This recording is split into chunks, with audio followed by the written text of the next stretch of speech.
Why does life so often feel so mundane, so plain, so uninteresting, so unfilled with great themes and topics, such as are sometimes spoken of, for example, in literature? And it just feels, um, again, just very uh, usual, very plain, and nothing really to speak of. To try to gain some insight on this question, we could use an analogy of a mountain. Let's say that there's a mountain in question, and I have the conviction, or I've been told, that at the top is a remarkable view, and maybe even better, some kind of treasure, but at least a good view. And on the way up, there's many good views. And yet, scaling the mountain would be difficult. It's a steep mountain. There's challenges. There's bad weather. Uh, Sometimes there's no sure foothold. There's no path per se, at least past a certain point. I would have to figure things out with all the trees there and all the rocks. Some of them can be slippery, this and that.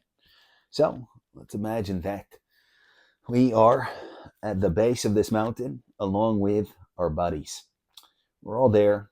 We're talking about climbing the mountain, imagining what's at the top, either a great view and or a treasure. We're maybe we've lit a bonfire.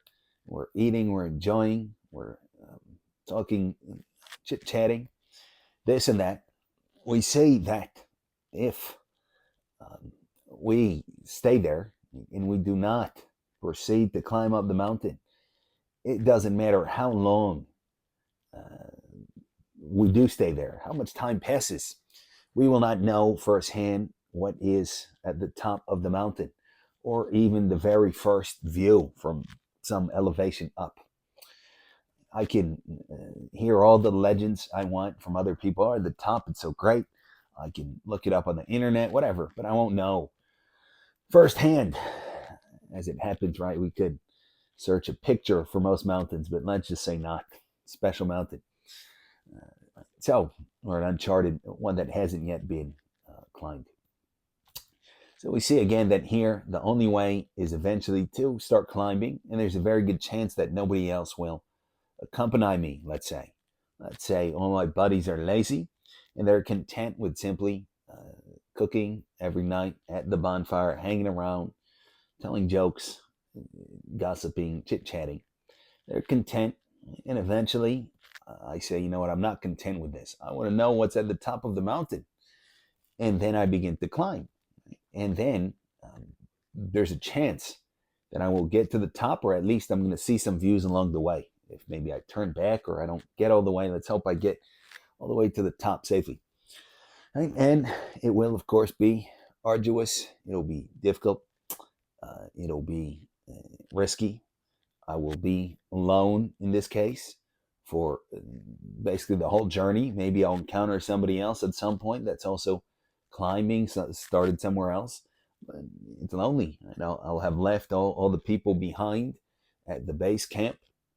It's difficult, but the hope is that I will be rewarded with some sort of superlative sight, meaning something great, something awesome, something that I could never experience while I'm being lazy at the bottom of the mountain. So, how does that analogy apply to life? We say that the colloquial conception that life is something that is just given, or that the world is something that I can fly to or walk to. It's just out here, it's something that I can touch and hear and smell and such, is not to say it's wrong, it's an elementary conception. I mean, I can um, transport myself geographically to some other location. I can see some different stuff with my eyes. I can indeed walk around and get to a different place, and some things are given to me, such as digestion, such as some desires, and so on. But that's not really life in any kind of sense that is really worth living. Life is something that has to be earned, right? Just like in a kind of material sense, a higher material life, more wealth, a yacht, a private jet. All that has to be earned for most people. It's usually not just given. In life, if by life we mean some sort of first-hand subjective experience of anything above the animal, anything above the nonsense and the chitter chatter and just the empty words and so on. That's what we mean by life. That always has to be earned. Right? With the wealth, we can inherit it here. It always has to be earned. And the only way to earn it is to decide at some or another point that I've had enough here at base camp, the equivalent of which would be for life. I've had enough just being lazy, unmotivated, to ascend from the animal level, from the level of regular, thoughtless, impulsive, unaspirational, mundane existence. I've had enough of that, and I'm going to start climbing. And that is the only way we see to earn a life that is worth living. That is the only way to see any kind of substantive realities, such as are, for example, made mention of in philosophical works, in literature, this or that.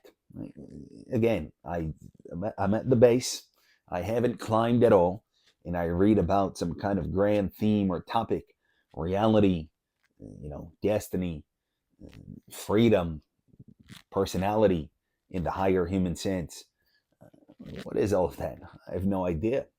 I just know that I have these desires, and this is what I like and I don't like, and this is what I fear.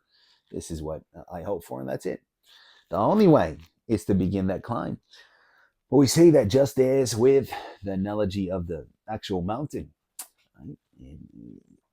It is difficult to take that first step because we're at the bottom with all of our buddies.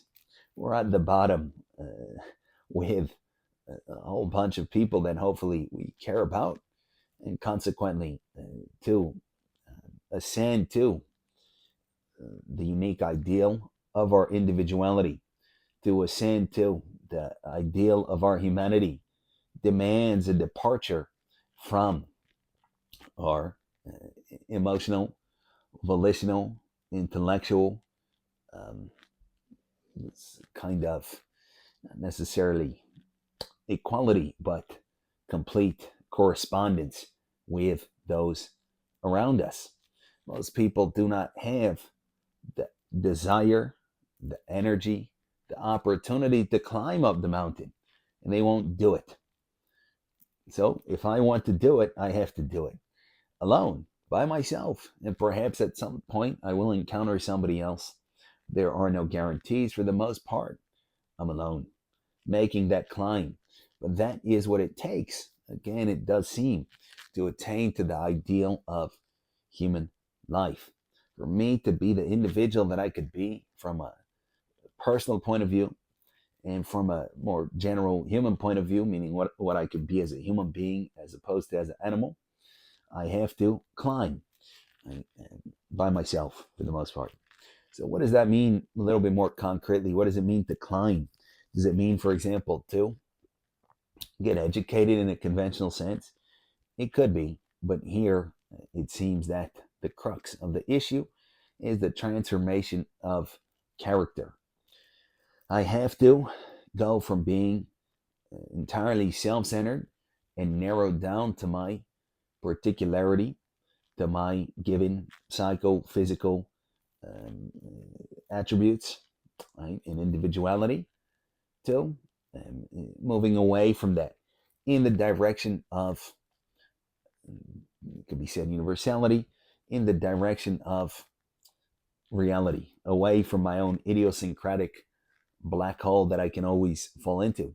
Specifically speaking, for example, a person that not only doesn't climb, but falls in, unfortunately, will develop what are called mental health issues, right? What are called perhaps obsessions, paranoias, fixations, insanities, lunacy, whatever the case might be. That's what happens when I fall into myself, as opposed to at least staying at the base camp and then climbing up. So I want to climb, I want to transform my character. I want to realize ideals. I want to realize truth to the best of my ability. And I do that by living my life with high aspirations, with high ideals, attempting to realize what I take to be reality each and every day. That could concern, for example, my relations with other people. That could concern my conception of myself. That could concern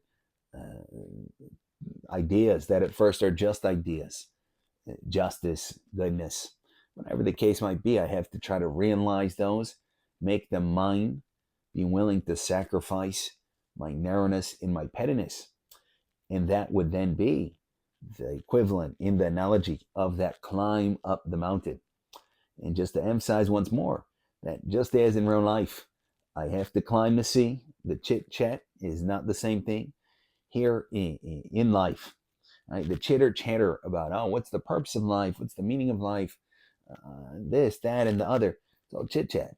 There's only one way to have anything of substance, and that's for me personally to make that upward climb and depart from that level of stagnation and laziness that normally I'm at. So it could be worth considering. Thank you for listening.